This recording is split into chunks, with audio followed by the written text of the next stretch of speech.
Here we go. Let me see here. Mommy, here's your phone. Hey, everybody.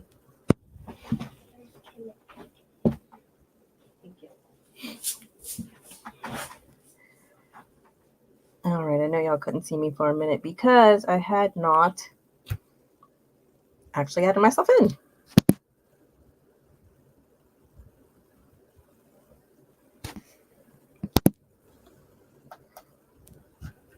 Happy Wednesday, midweek. It is Wellness Wednesday and we are back.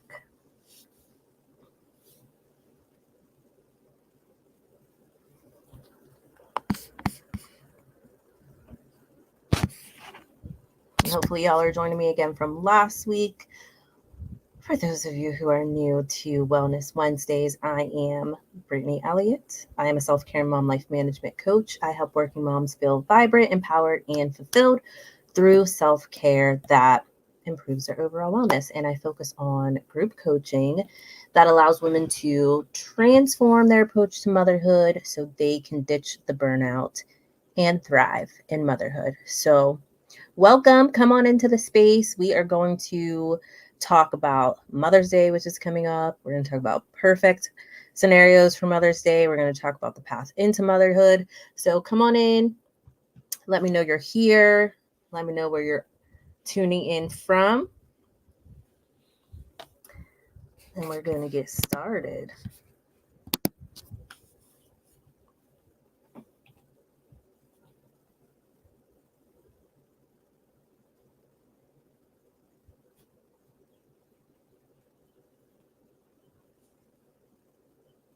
Getting started.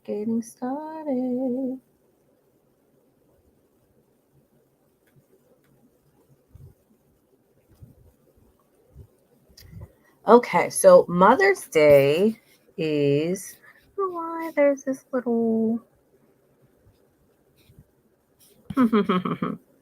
so Mother's Day is Sunday, right?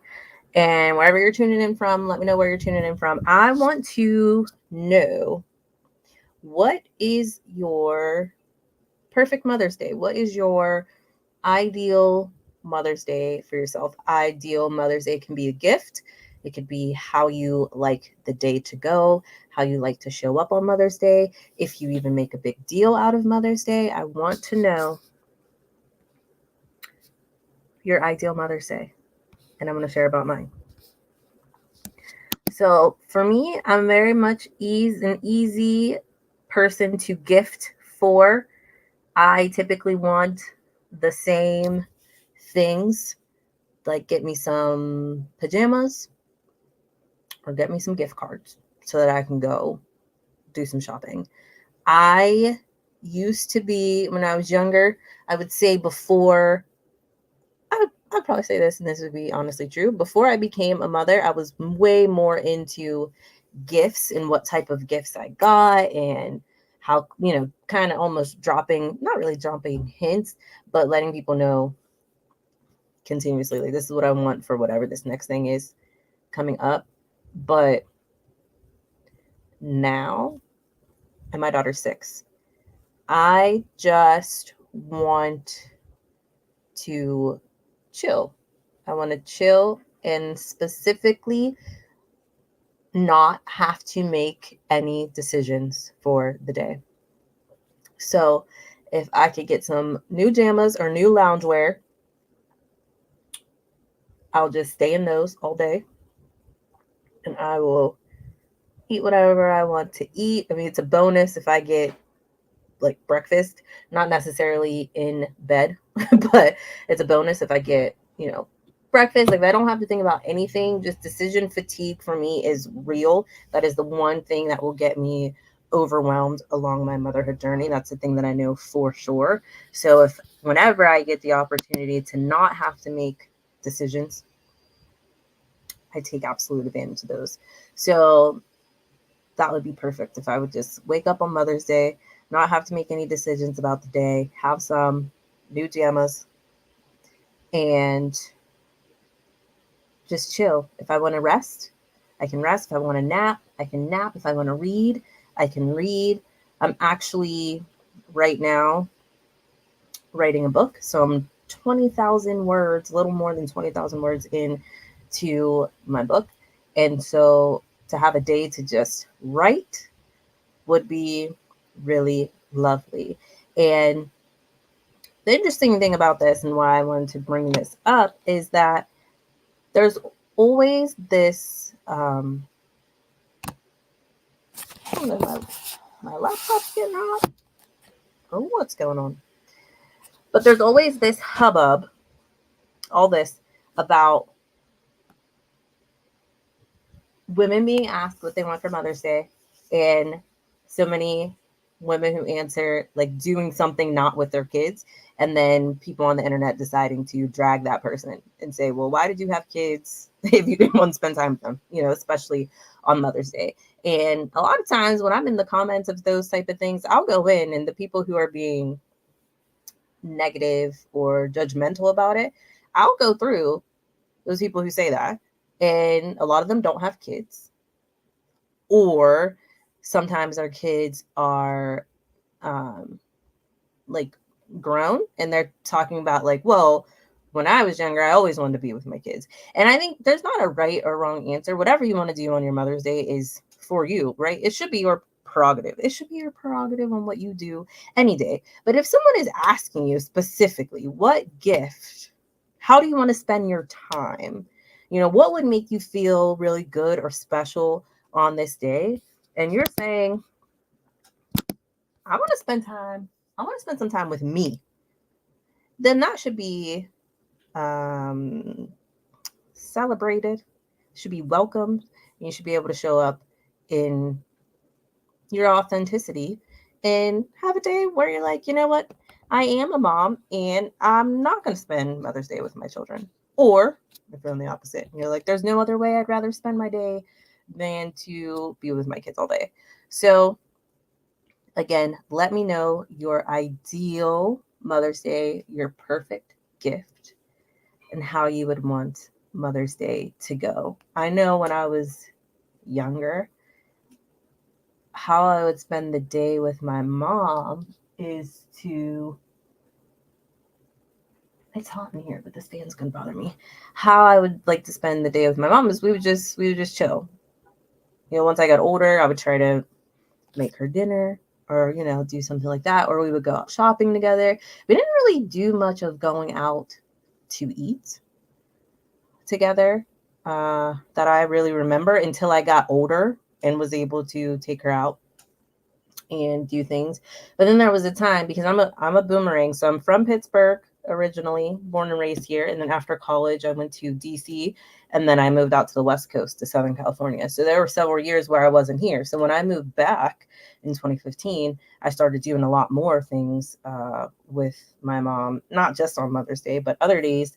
And she always liked to just chill, be able to just chill with family. Like one year, for Mother's Day, just organized, it wasn't really a tea, but it was just like a barbecue, but it was in her backyard, on her deck, and like all the people that I know she likes to be around, they all came over, and it was just chill, relaxed. And I remember I took a picture of her just sitting on her deck, just with people she loved and just resting.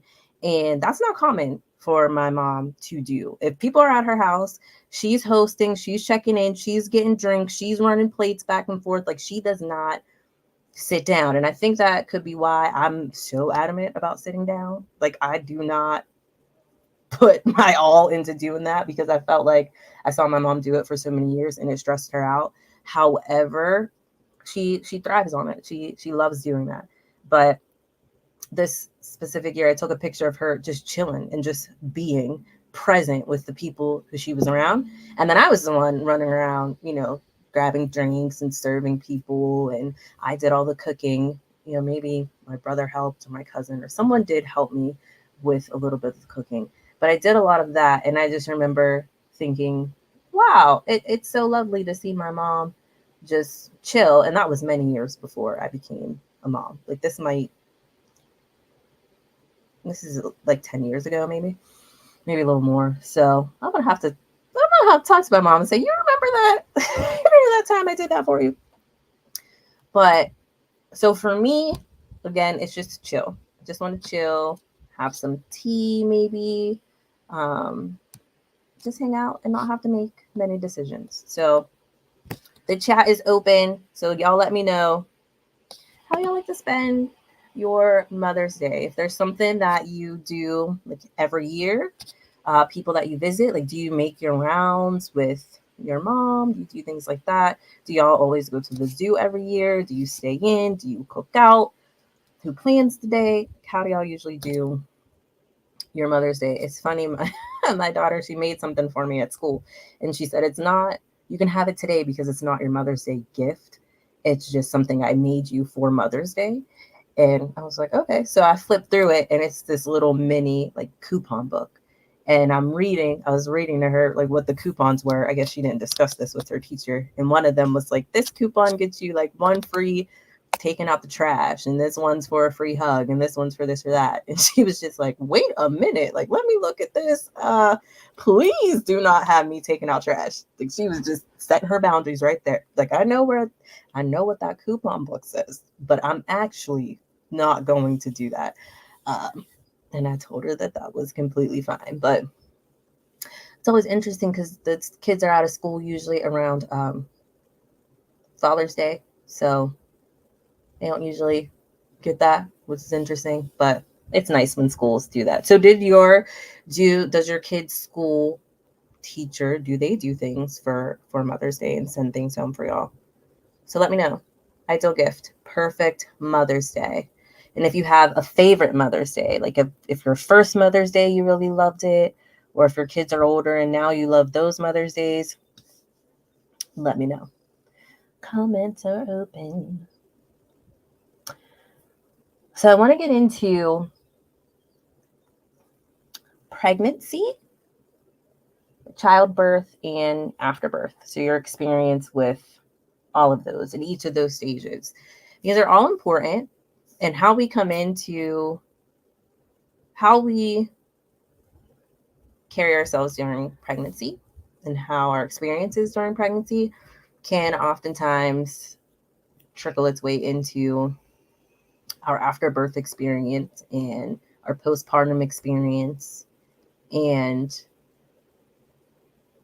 we don't reflect enough about that, especially pregnancy and our childbirth experience, and how it helps us or hinders us from settling into motherhood. And I'm saying we in terms of the moms I work with in coaching spaces and workshops. We often talk about the specific idea about how you can love your children, of course, and really not love the motherhood experience and not really be thriving in the motherhood experience, because it's tough. I said it earlier. My favorite day would be to not have decision fatigue, right? So there's so many decisions that we have to make as moms. And then you add all these layers onto it. You're a working mom, if you're a single mom, if you and your partner work on opposite schedules, if you're a military spouse, there are so many levels and layers to this when it comes to that. And so a lot of times we don't take enough time to reflect on how pregnancy was for us and how we were treated, even the care we received during pregnancy, childbirth, and afterwards. And one concept that I get into a lot is that sometimes there's just, it's one of two ways that you came into motherhood. Some people had children because they always wanted children, and then other people had children because they got pregnant.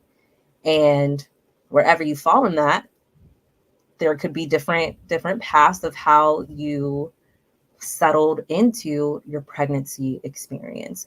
So for me, pregnancy was rough.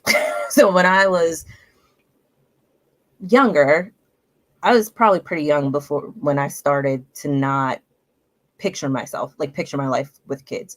And when I say young, I mean maybe like high school or middle school or something. So let's say I was 15. Let's call it 15. So let's say 20 years ago, I decided I wasn't going to have kids. And then when I got into my 20s, going through college, I thought, well, I'm not going to plan to have them or not have them, but I do want to find a life partner, right? I want to find a partner, and then he and I will decide together if we will have children. Well, fast forward to me and my now husband. We had our daughter, she's 6, so a little over 6 years ago. And when I got pregnant, we were like 3 or 4 months into our relationship. And so it was a uh-oh, surprise, surprise. And I was like falling apart at the idea of being pregnant. So for a couple reasons, I had not planned it. My relationship was new. And before y'all are like, well, Brittany, you know how kids are made. I do. And I take 100% responsibility for knowing that. I get it. But I was really having a hard time settling into it. I had a hard time. I was very critical of myself, hard on myself for even getting pregnant. So I spent some time being mad at myself for getting pregnant and being like, how could you let this happen? Like, how dumb can you be? Why did you get pregnant? And our relationship was newer, right? And I'm like, what if he doesn't stay? And, all this stuff. And I went down that rabbit hole. My daughter's running around to make sure she's okay. I went down that rabbit hole of, oh my gosh, like, how is this going to be for your life? How is this going to turn out? You're a bad decision maker. You can't be trusted with your decisions and all these things just from becoming pregnant. And so I spent my entire pregnancy with these negative thoughts. And when I went to the doctor to say, hey, listen, I've never been pregnant before, wasn't expecting to be pregnant. I just want to make sure I'm doing pregnancy the right way. Can you give me some tips? Like, what should I be paying attention to? Like, what should I be feeling differently in my body? What should I eat? Like, what can I expect? Like, please help me, doctor, medical system. And the doctor I had at the time was like, oh, just take care of yourself. And that was the end of my appointment and sent me away. And I just remember thinking, okay, well, that's not helpful because I don't know what that means to take care of myself. I know how to take care of myself as a non-pregnant person, setting aside the fact that I had gotten pregnant and was mad at myself about it, right? So I was like, what is going on? And then I was just doing my best. And the nice thing was my husband was very like, he was happy. He was very happy that we were expecting a child, and he was very supportive.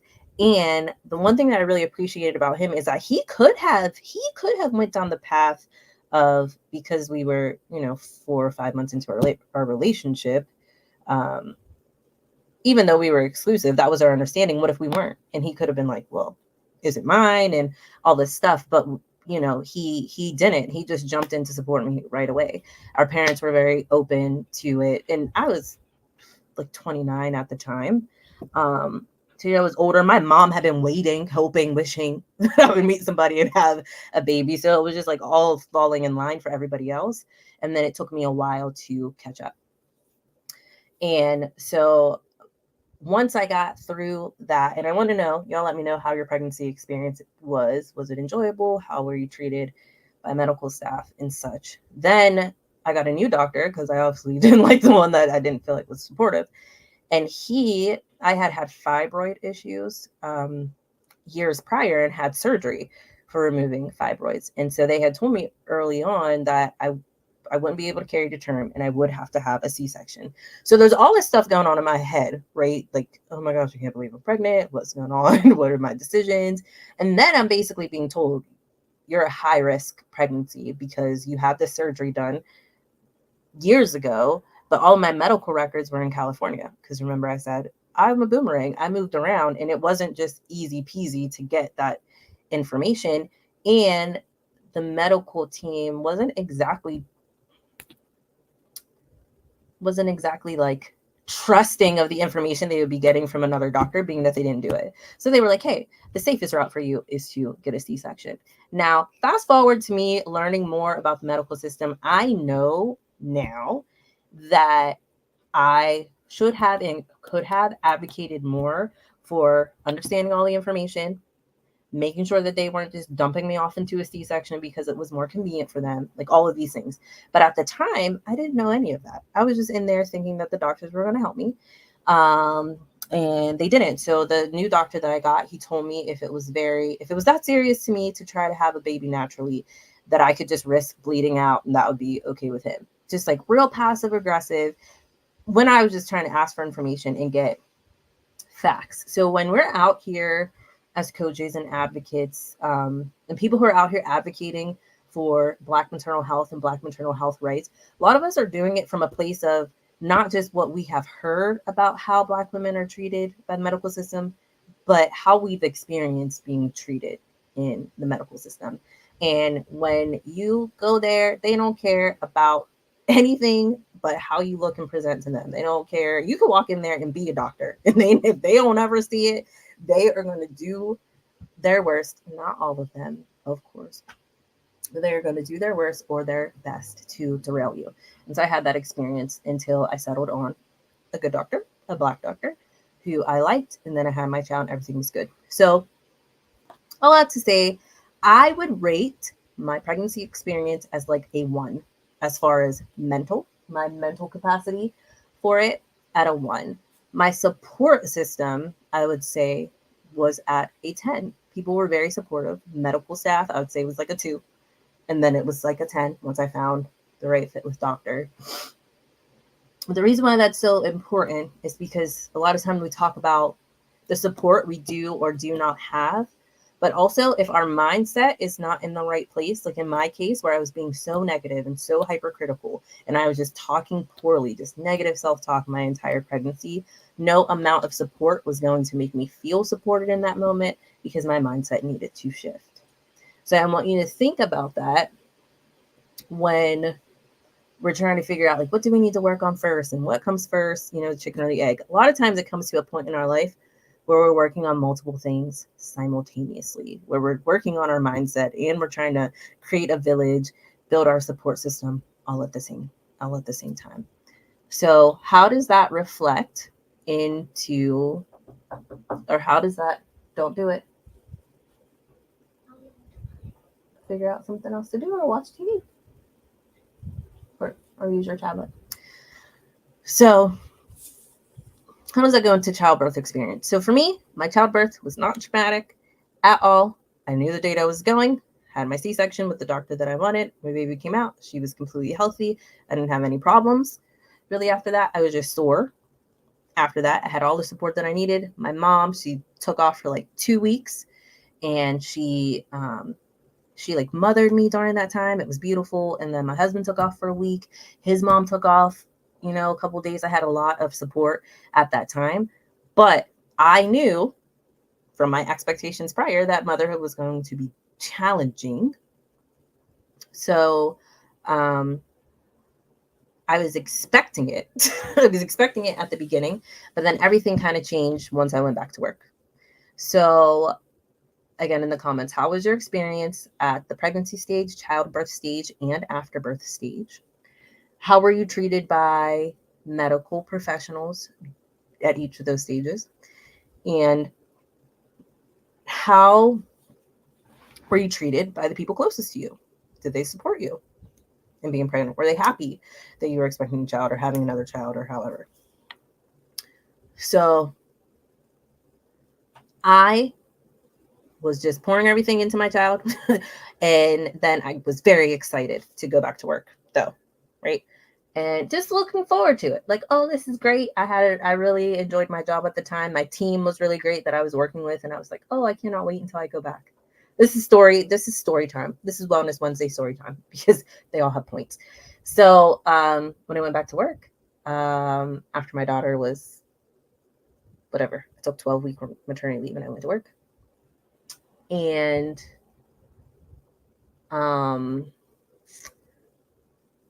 when I went back, everybody was just asking about how my daughter was doing.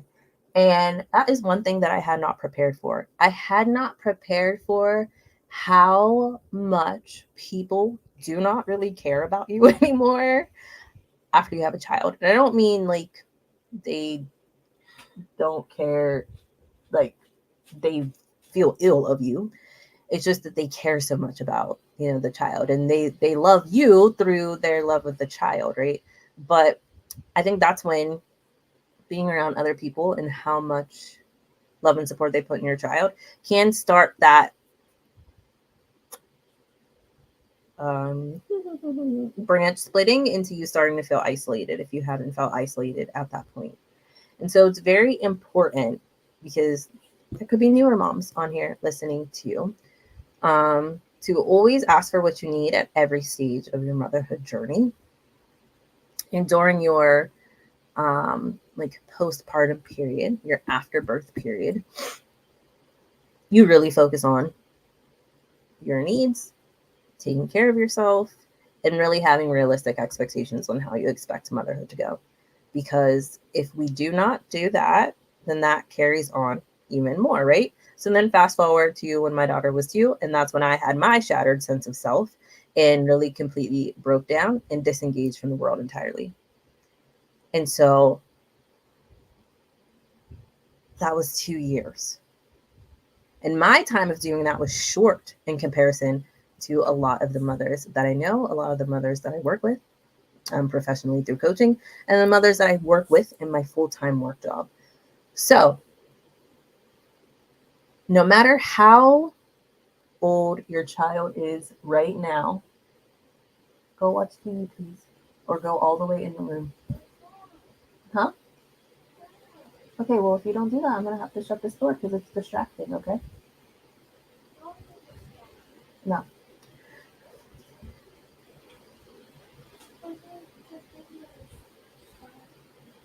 Soon. So no matter where you are in your journey right now, think about this. Like, no matter how old your children are, have you healed from any trauma, all trauma, that you endured during those stages, that you endured during pregnancy, that you endured during childbirth, that you endured during afterbirth? Have you healed from them? Have you addressed them? Have you accepted the fact that you are a mother? Have you accepted it yet? And I've been around women whose children are older, like, young teenagers and preteens. And you can tell that not only did they not want to be moms, they don't want to be a mom right now. And you can tell by the things that they prioritize and how they treat their children.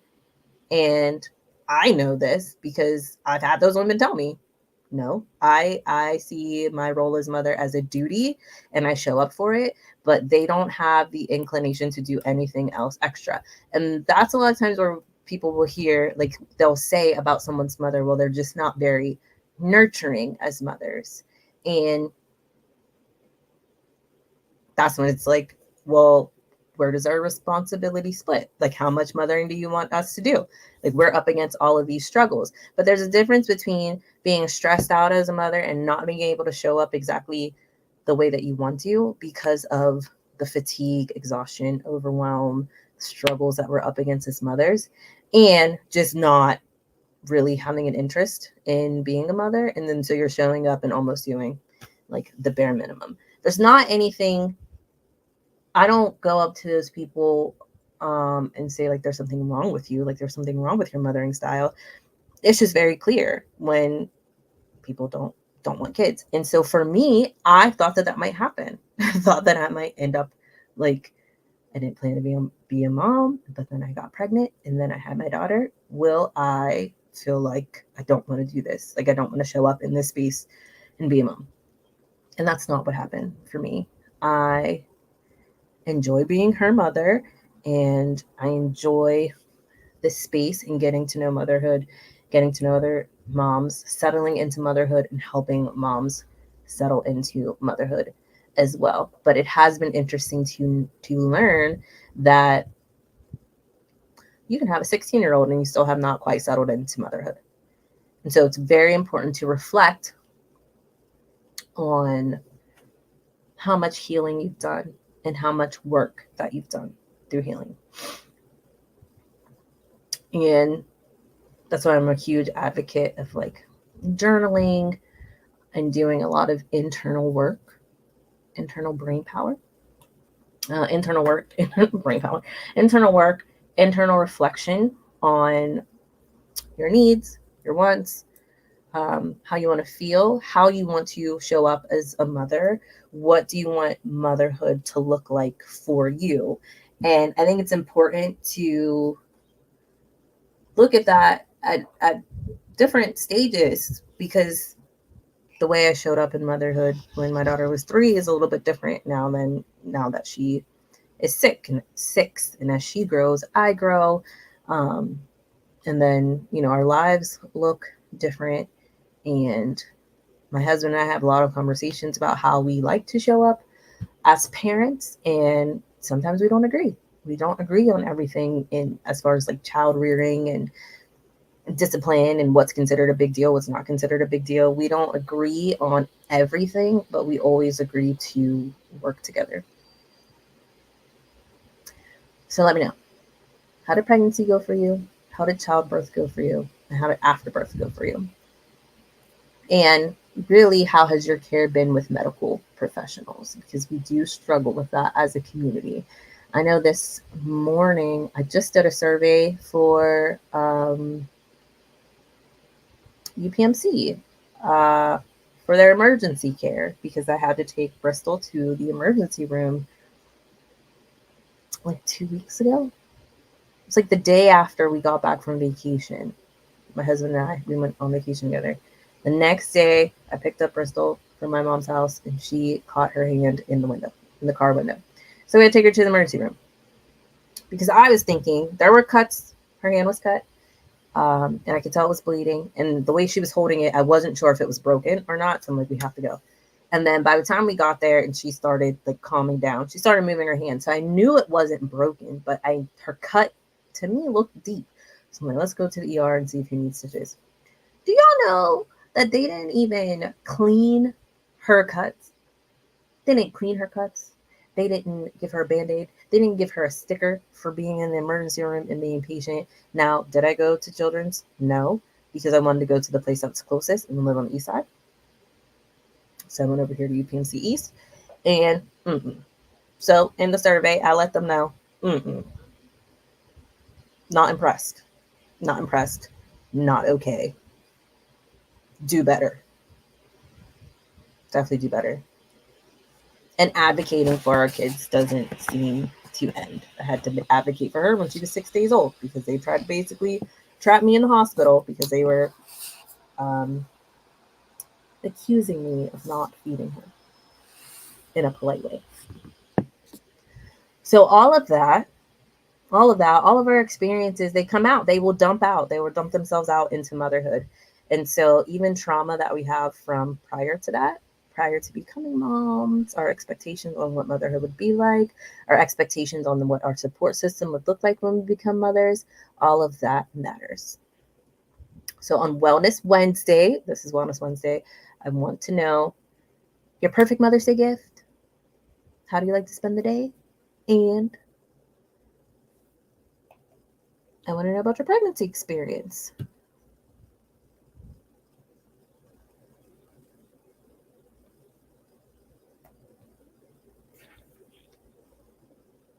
All right, let me see here.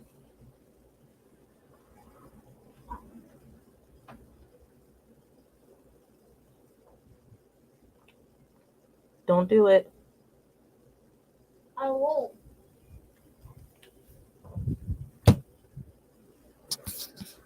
Look away.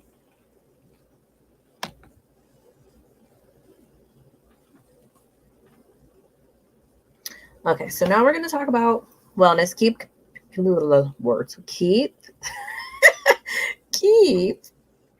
letting me know about your perfect gift.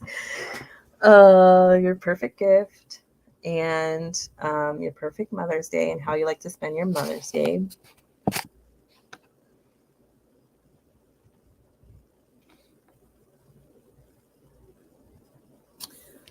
I want to talk about the challenges you've had in motherhood so far.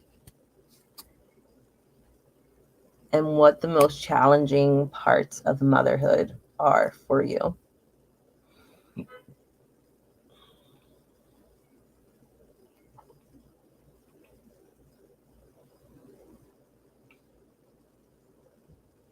I know one thing that's challenging for me as a mother is how, not just as a mother and a wife. I don't know if I would feel like that if I was just a wife without children, or if well, I guess that's the only way it would go. Like, I don't know if I would still feel this way, but I struggle a lot with not having a lot of opportunities to be by myself. And I am an extrovert.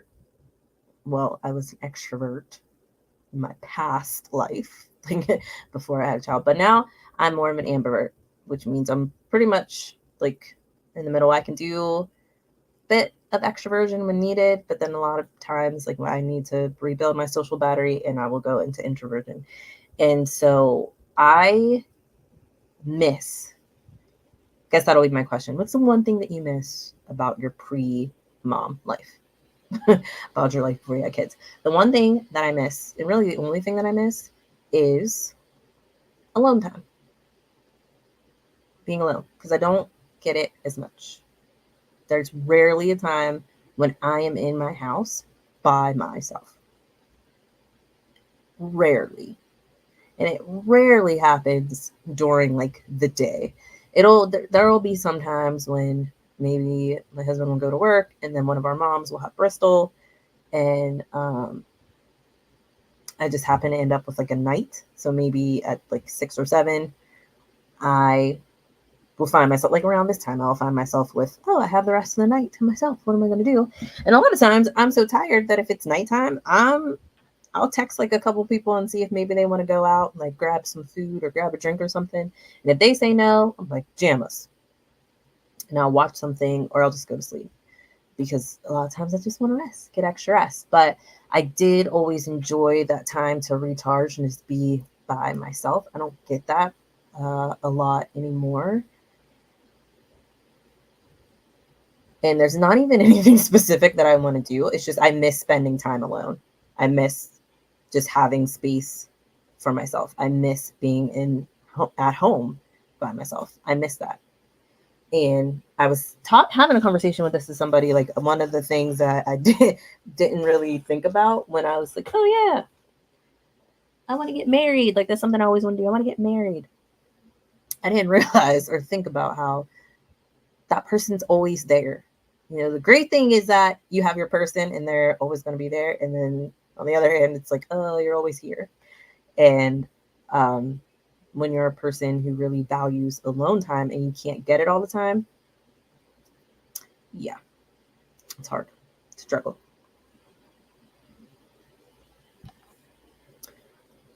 So we're going to recap.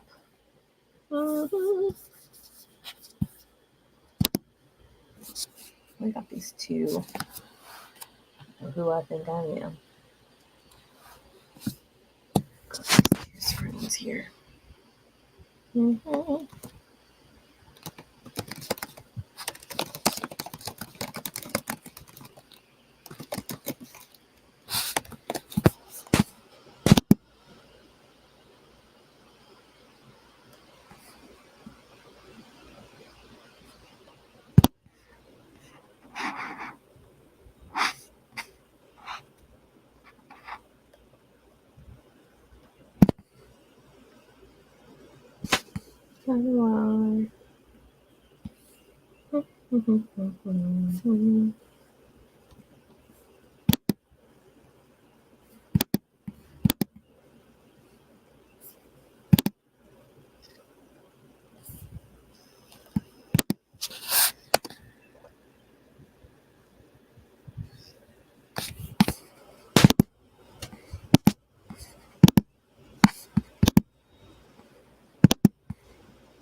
All right, let me stop messing around. Oh, here we go.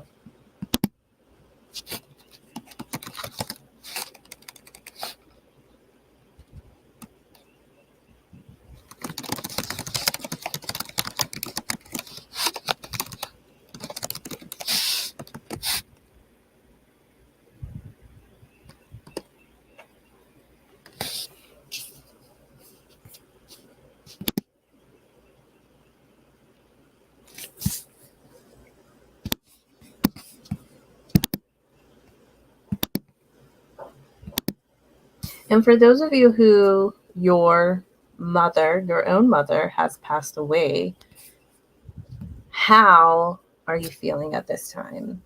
What do you usually do on Mother's Day? Is there something special that you do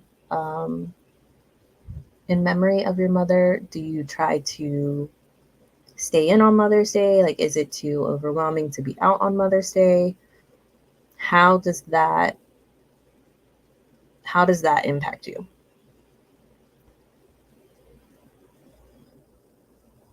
Because I still have my mother here, as does my husband.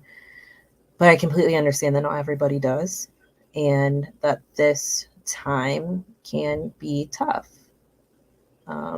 Birthdays can be tough, holidays can be tough, all holidays can be tough, but specifically on Mother's Day, how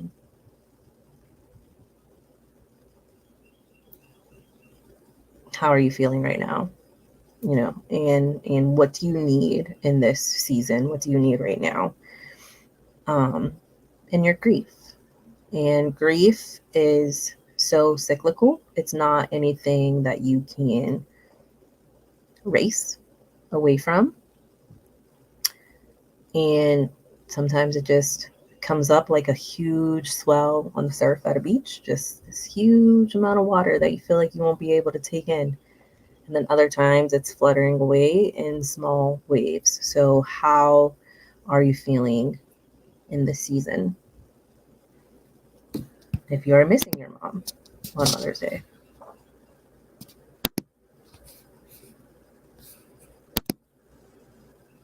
I want to know that.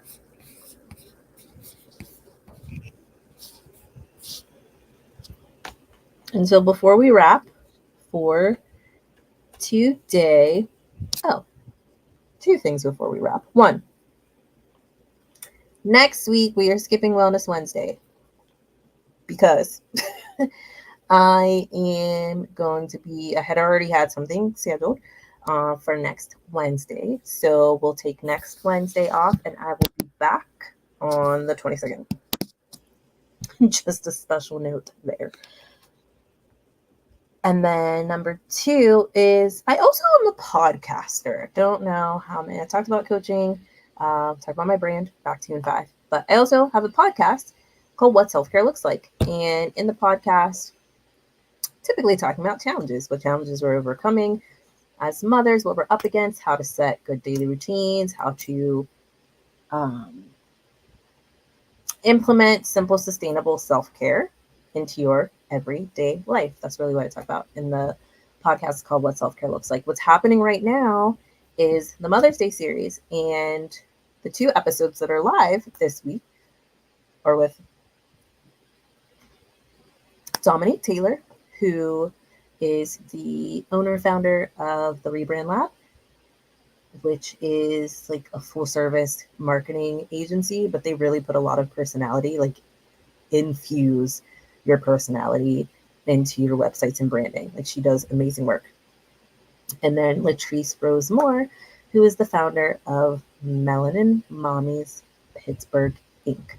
Those are live at backtoin5.com/podcast or wherever you stream your podcast. It's What Self-Care Looks Like. So check those out, because the nice thing is you're hearing interviews from other mothers around. They're not all Pittsburgh based. Not all of them. Well, I was 6 out of 7 of them are in Pittsburgh, and then one of the moms is from Colorado. So yeah, make sure you have a listen to those. It's on YouTube, on my page, Back to 5, and also wherever you listen to podcasts. And so that is one thing I started. This is my 3rd Mother's Day series, and I really enjoy sharing the stories of other moms and what they've gone through in their journey, because the interesting thing is we're all different. We're all different in our approach to motherhood. We're all, all different in how we show up as mothers. And our challenges are different. They're unique to us, but there's so much overlap when we get into groups and we talk about what we're going through, what challenges we're facing, what we've achieved, what we've overcome. You'll see so much overlap. And I think that that's what really helps facilitate the community that we're always working to build, is when people are able to be vulnerable and you create intimate spaces where people can really tell their stories and shine. It's very good. Very good. So let's recap about your overall wellness. Because remember, my goal is to help you thrive and to support brown mamas in helping you thrive in your motherhood journey. So you have to know where you are so that you can know where you are going. And we do that by reflecting and assessing our overall wellness. And so the wellness pillars that we focus on through that are social wellness, physical wellness, spiritual wellness, emotional wellness, and intellectual wellness. And social wellness activities that are great are like eating meals with your family, going to networking events, doing game nights, those type of things. If you do an activity with you plus another person whom you enjoy being around, you're impacting your social wellness. Physical wellness are activities when you are moving, so honoring your body through movement, and what you're eating and what you are like drinking, like making sure that you stay hydrated, and also how much rest and sleep that you are getting. And the reason why I started trailing away is because Kia, who did the sound bowls, who does the sound healing on Thursdays at 8, I believe it was her that posted that she's just been eating like fruit, like doing a detox, and she's like just eating fruit all day and then one hot meal a day. And I was like, oh, that is so great. That must be in season because I'm doing a meatless May. So, basically vegetarian, almost vegan because I actually don't like cheese. Like, I don't like cheeses. Really never been a huge fan of cheese. Like, I'll eat like my own mac and cheese and like two other people's, but then for the most part, I'm really just a cheeseless person. But yeah, and just really like focusing on weight training and stretching and movement and just honoring my bodies in other ways. So that's in season. So everybody pretty much is always, you get it with physical wellness. Spiritual wellness is when we engage in prayer, meditation, spending time in nature. Emotional wellness is when we are open to communicating, so being openly expressing our feelings. So, journaling, going to therapy, being in a support group, actively participating in them, and actively, oh, wait, I forgot with spiritual wellness is also actively participating in religion if you have one. And that was emotional wellness. And then intellectual wellness, it's really your creativity, expanding your knowledge and your skills. So when you pursue a certificate or a diploma, or if you start drawing, taking up art. My way of doing it is I play Play-Doh with my daughter or I color with her, but always tapping into the things that make you creative if you're a writer, if you're a singer, if you're a dancer, all that. And all 5 of those pillars, social wellness, physical wellness, spiritual wellness, emotional wellness, and intellectual wellness, they all um, work together to help us feel the most whole. And I love, I think, I know that Black women have such a swag about them with their fashion. And I feel like that's like a vibe of, the intellectual wellness when it comes to life, is like how we express ourselves through clothes and the textures of clothes and the colors of clothes. And today I wore like these orange pants. These orange pants. And no one at my job would ever dare to wear anything other than black, navy, and gray, especially on their pants, let alone anywhere else. But I got this hot pink suit that I can't wait to wear. So just, being fun with your appearance and showing up authentically in your fashion and style and what you wear is a really cool way for self-expression, right? It's really good for your intellectual wellness, the way you piece together your outfits. And it's really great for your self-care to just be able to show up authentically. Again, there are so many ways that we are censored as Black women. And when we just show up and we just dress the way we dress. You know, like, have you ever just watched a Black woman walk into a room and just command all of the attention, just like her presence? And it's just like everything is put together, everything is laid and slayed, and the colors and the shades, the glasses, just everything. I love to be in rooms with Black women. I love it. I love it so much. And I'm really excited about Brown Mama's weekend. It's a whole weekend this year, and I cannot wait to go and be a part of it. It's gonna be a big deal. Let me pull the date so I can put it in your calendar.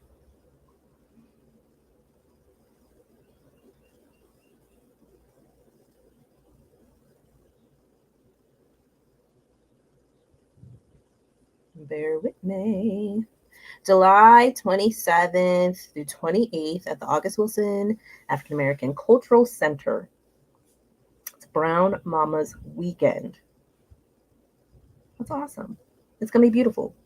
So I better see y'all there. I want to see y'all there. I want y'all to show up and show out with your fashion and style. I want us to connect with each other, uplift each other, support Brown Mamas, the movement of Brown Mamas. Support, support, support. Show up yourself, get some love, give some love. Last year, I actually took my mom with me to, it was my first Brown Mama monologues. It was last year. It was my first time. And I took my mom, and she loved it. I loved it. I think that may have been the first time I had ever even seen Muffy in person. Maybe I had seen her one time before that. Otherwise, she was just like an enigma, like someone just on top. I love you, Muffy. Just someone that I would see in the online space and just thought, oh my gosh, she is just doing everything for us, and I love her. And then I got to see her and look now.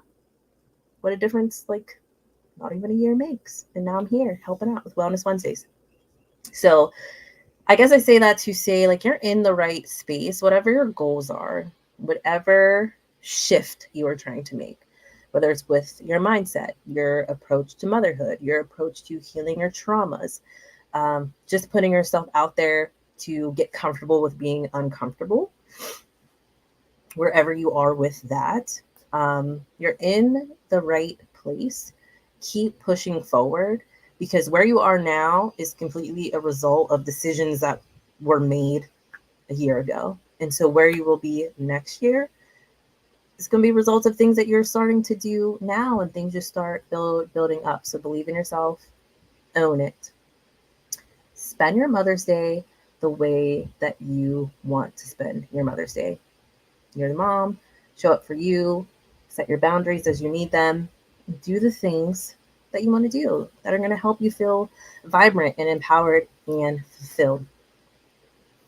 And if you need to check in with yourself because we don't know where we're going or how to get there, if we don't know where we are, make sure you take the overall wellness quiz so that you can see which one of these wellness points, social, physical, spiritual, emotional, or intellectual wellness, that you need to start tackling daily in your self-care routine. And you can grab that at backteam5.com/quiz.